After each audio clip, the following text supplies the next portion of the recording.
Okay, we're going to go through a few example problems on your worksheet. So remember to use your pause feature. We need to copy something down. The best is to go ahead and listen and watch it all, then pause it and copy it down. It'll help you. So let's go ahead and start with these first few. So it says, state whether a dilation using the scale factor k results in a reduction or an enlargement of the original figure. So what are we doing on this problem? We're stating about dilation, specifically looking at the scale factor to determine a reduction or an enlargement of the original figure. So you have three little rules you need to remember.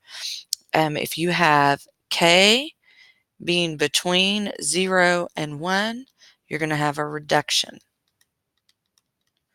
And if k is greater than 1, you're going to have an enlargement.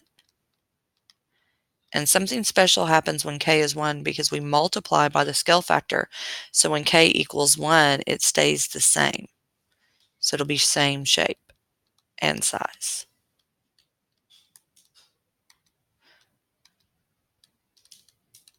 Okay, so we can just look at these numbers. I'll do number 3 with you. We're going to look at 5/4, and you have to see where 5/4 falls as a value in this. Well, we know it's not 1. Is 5/4 between 0 and 1, or is it greater than 1? Hopefully you picked greater than 1, so you could say it's an enlargement. And that's all you'll write for all 4 of these, enlargement or reduction. All right, let's move along to the next part, so pause if you need to.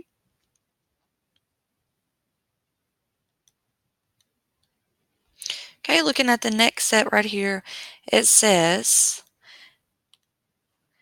A and B are the endpoints of AB. Complete the coordinates of C and D, the endpoints of an image after a dilation of a scale factor.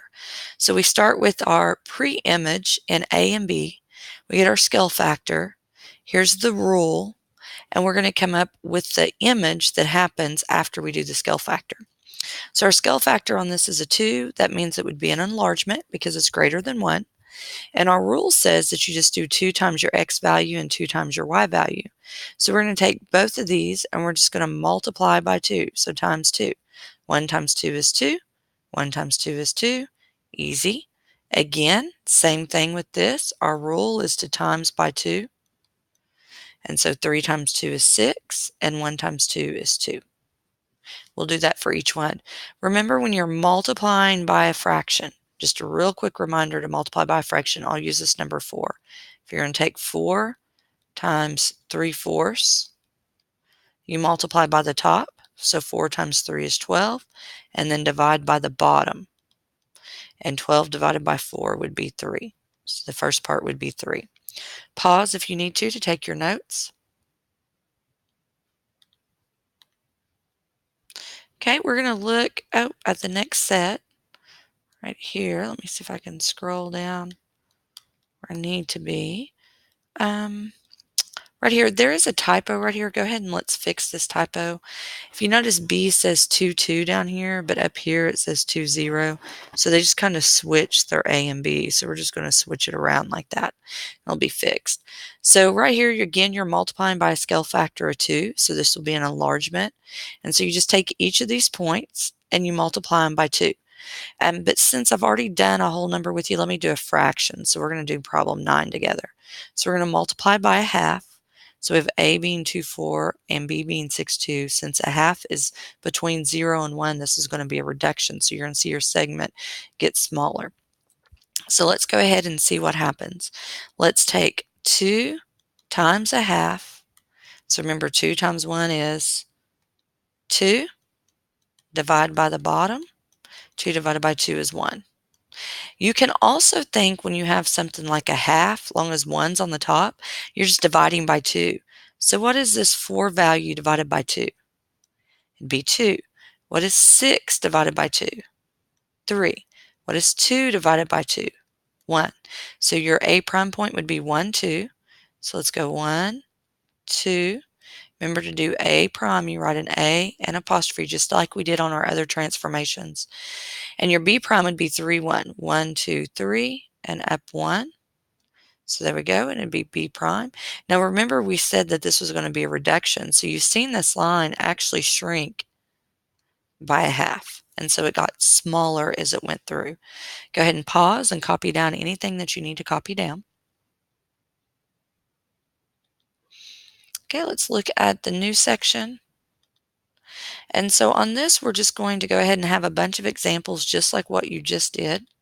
So you're going to have some points right here, and you're going to do your scale factor, and you're going to find those. The only thing I noticed is that for some reason, it didn't transfer over my C.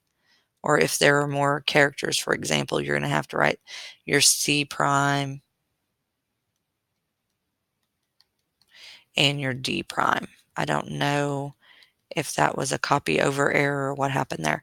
But 10 and 11 will flow just like the example that I just did with you.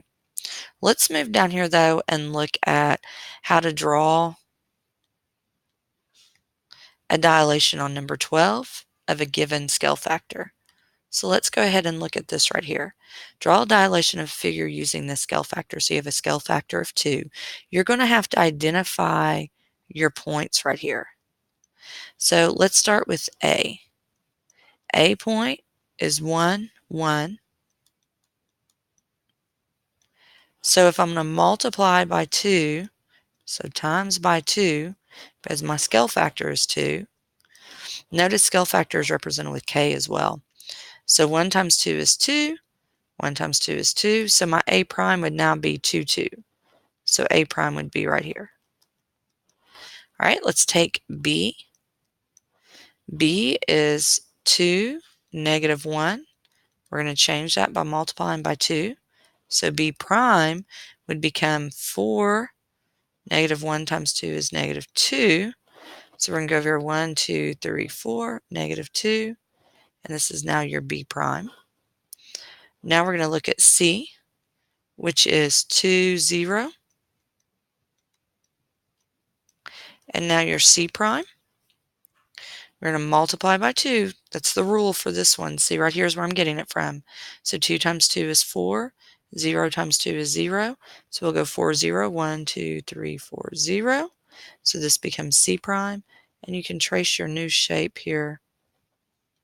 I'm just going to kind of not touch those points and go. And there's your new shape traced out. You'll do that with each of these. Beware on number 15, 1.5. You can do the decimal 1.5 if you feel more comfortable, or you can change it to an improper fraction, 3/2, but you can't multiply by a mixed fraction. So don't forget about that. And we will continue on this and talk about some more, but this is the start of this for today, and then tomorrow we'll pick up with it. Make sure you pause to copy all your notes down.